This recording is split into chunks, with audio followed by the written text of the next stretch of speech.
The Gulf War, 1990 to 1991, the conflict that changed modern warfare. Chapter 1.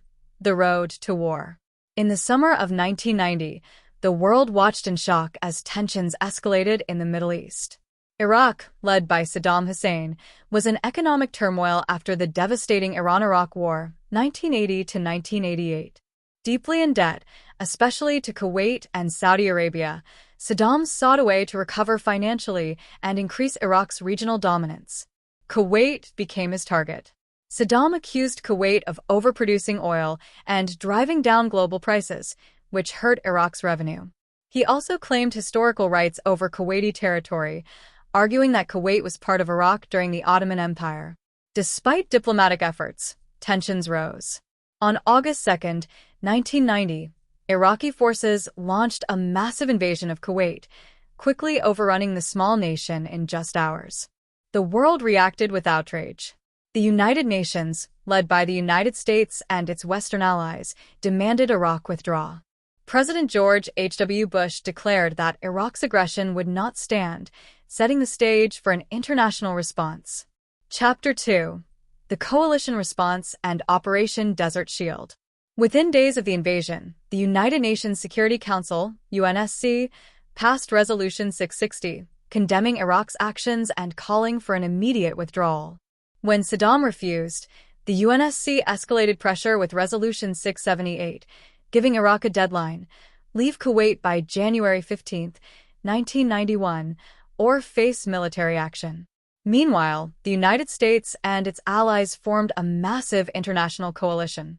More than 35 nations, including the UK, France, Saudi Arabia, Egypt, and Canada, sent troops, creating one of the largest military alliances since World War II. The operation was named Desert Shield, and by December 1990, over 500,000 U.S. troops had deployed to Saudi Arabia, preparing for war.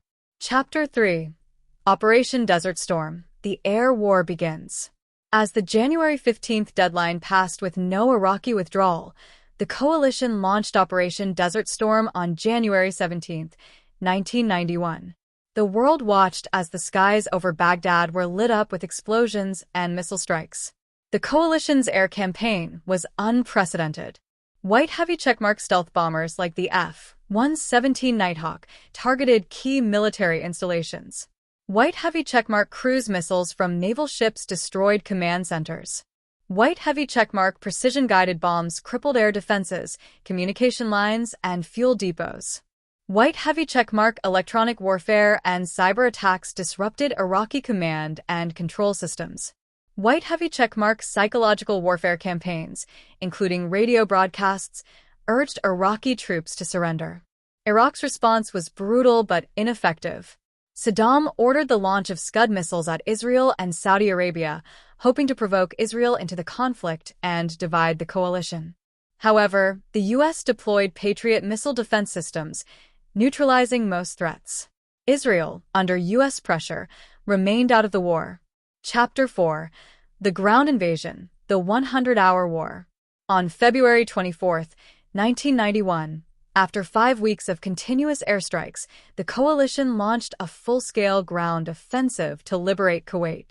Known as the 100-Hour War, the ground campaign was swift and decisive. The coalition executed a massive left-hook maneuver, outflanking and encircling Iraqi forces. In less than 4 days, White heavy checkmark Kuwait was liberated. White heavy checkmark the elite Republican Guard was crushed. White heavy checkmark Iraqi troops surrendered en masse.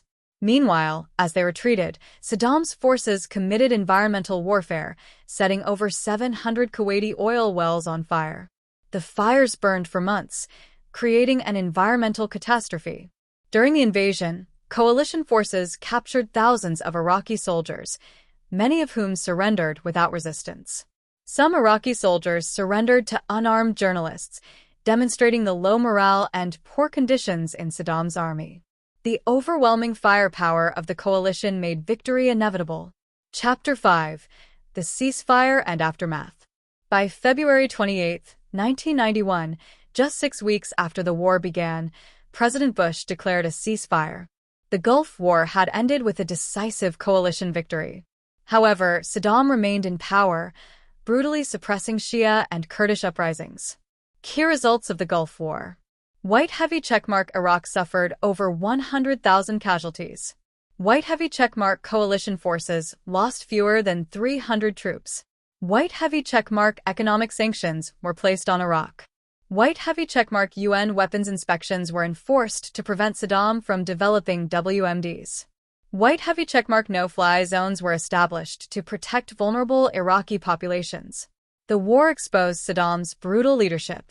After the ceasefire, uprisings erupted in southern Iraq, Shia rebels, and northern Iraq, Kurdish rebels, hoping for U.S. support. However, the U.S. decided not to intervene further, fearing long-term entanglement. Saddam responded with violent crackdowns, using chemical weapons, mass executions, and torture. Thousands were killed, and refugees flooded into Turkey and Iran, sparking a humanitarian crisis. Chapter 6: The War's Legacy. The Gulf War changed modern warfare. White heavy checkmark proved the dominance of air power and precision weapons. White heavy checkmark showcased advanced U.S. military technology. White heavy checkmark led to continued Middle Eastern conflicts, e.g., 2003 Iraq War. White heavy checkmark demonstrated global military coalitions could rapidly deploy forces. White heavy checkmark reinforced U.S. military supremacy in a post-Cold War world. Despite the victory, the Gulf War did not end tensions in the region. The strict sanctions imposed on Iraq led to severe economic hardship for civilians, and Saddam remained defiant, fueling future conflicts. In 2003, the U.S. launched a second war in Iraq, ultimately toppling Saddam's regime, but leading to years of instability. The Gulf War remains one of the most significant military operations of the 20th century, a war that showcased overwhelming power, global unity, and the rapid execution of military objectives. Fire like, comment, and subscribe for more war stories. Let us know in the comments. Was the Gulf War justified? Should the U.S. have removed Saddam Hussein in 1991? If you like my video, like and subscribe my channel.